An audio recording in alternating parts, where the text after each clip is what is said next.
Alright, hello everybody.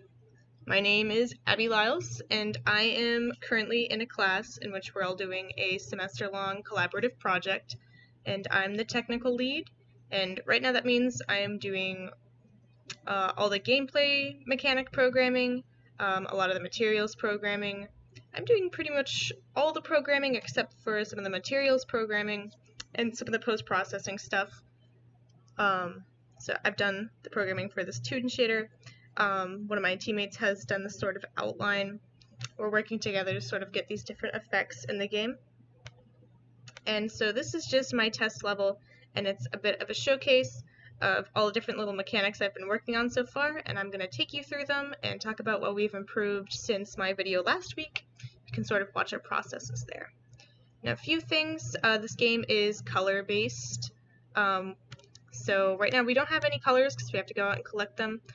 We've decided to incorporate shapes to correspond with each color to help with the association, and also if anybody who wants to play suffers from any kind of form of color blindness, it would probably be kind of difficult to play a game that's marketed in terms of like color, that being a mechanic, that being a big part of the game. But you shouldn't really make a game thinking, well, so-and-so wouldn't play this, so let's not even think about it, It's good to think about different kinds of people that would play through the game, but off my soapbox for now. So, as I said before, we can't really do anything with these colors because, well, they're not activated. We can't mix them either. You can see we can mix the primaries to make secondaries.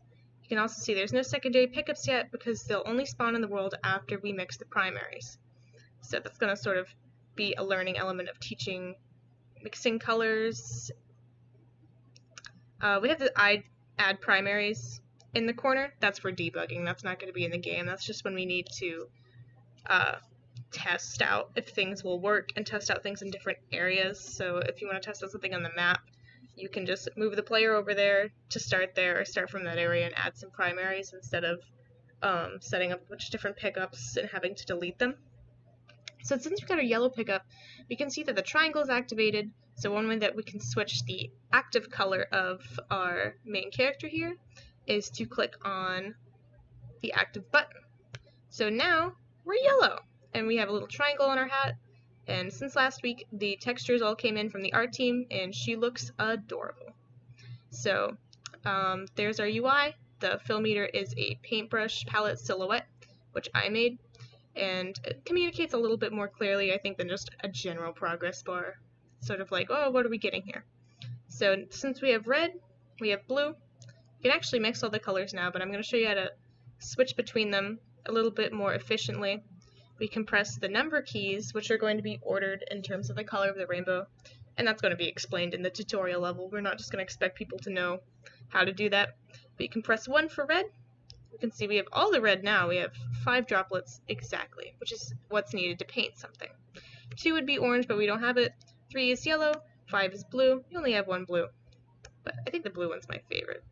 Not entirely relevant, but So if we get extra more than 5, a smaller paintbrush will appear and show us how much extra we have. So we don't just lose track of how much we have at any given time. If we get more than that, we'll add another paintbrush.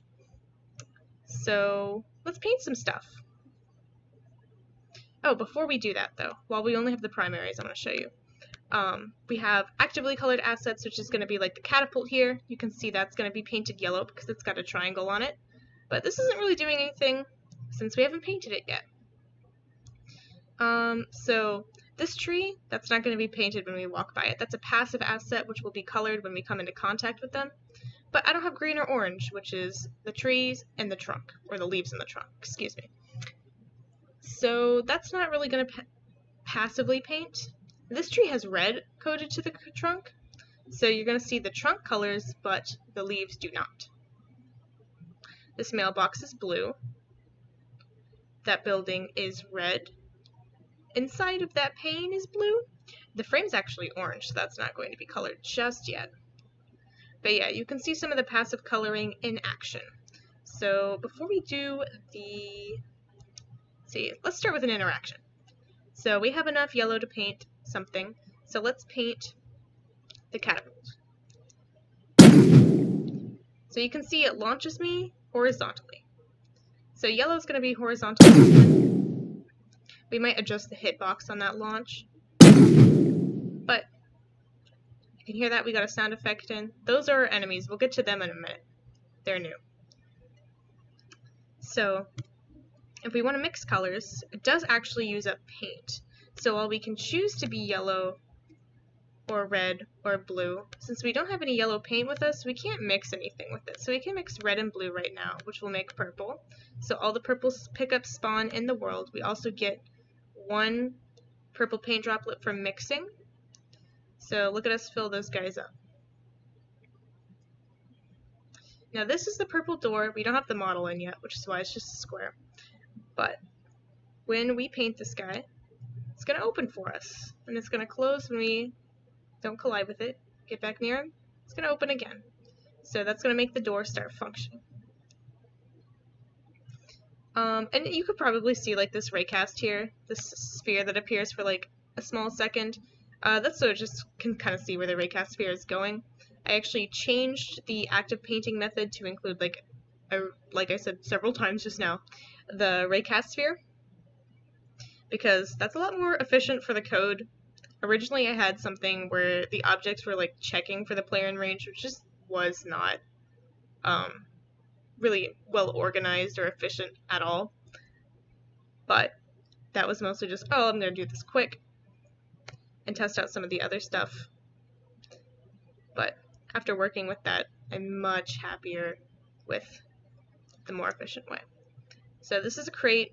We can't do anything with it right now except for jump on top of it. We can see there's a pentagon there, and the pentagon matches orange, but we don't have any orange. So we need more yellow to mix in orange. So we're going to jump up here, and we're going to grab some yellow. Also, you can see if I raycast out to this, it says crate proto, because that's our prototype crate design. We might round the edges, but after that's all approved, we'll change the name of that. And so we can actually mix red and yellow now. So let's go get some orange. We don't have to use the add primaries button just yet. So here's our orange. And we're gonna hit this guy. You can see now we can push him around. And right now the damping's pretty low, so it's pretty easy to push. And sometimes it bounces a little bit. So we can just adjust the physics on that as we go along. If the shape changes at all, then physics will have to kind of be readjusted anyway. But that's pretty easy. Just take some fine-tuning and playtesting. So this is the train car and the elevator, and we don't really have pickups in our world to test for that, so I'm going to use my add primaries button. And we're going to mix some green. I think that's the last color we need to complete our full color wheel. Yeah! So we'll go back to the painted assets. I love the star here. So this is our ramp. And so right now, we can't go up the ramp. The walkable slope of the character is decreased by it. So what we need to do is paint it, and then we can walk up the ramp just fine. And originally we were going to push the crate up the ramp, but the physics just kind of weren't agreeing there. We might change the shape like around the corners a bit and see if that works out any better. But it was really awkward, and even when you managed to do it, it just wasn't really that fun, even for the people playtesting, like the development team playtesting. So you know that's not good when the development team is not having fun with it, because they're the ones who get really used to the game and already know what's going on. So now these trees will become colorful. So everything in our world, since we have all the palette colors, everything we come into contact with is going to get some color on it. So that's really fun to watch, I think, especially as we get the more advanced assets in this world that's more believable, even in the simplistic style as things are more animated and they come together and more cohesive. It's going to be really cool.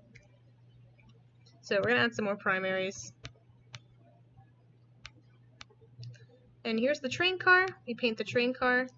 We jump in it. It starts to move. When it's gray, it doesn't move when you jump in it. Probably should have showcased that, but You get the idea. Oh, my enemy saw me. He's gonna watch me for a minute. Oh no! Spooky. Gonna get out of line of sight of him. He'll go back over there. So, this is the elevator, which basically works like the train car, but it goes vertically. And it's so big so we can fit the crate in it. That way we can still move the crate vertical distances without the like tenuous like pushing up the ramp kind of situation. So if we paint this red, and I'm going to push the crate in it so you can see. And it bounces a little bit. But here's us in our elevator with our crate. And you can see we can go up and down. Which there might be an element of timing here. And you can see that still says in range in the debugging.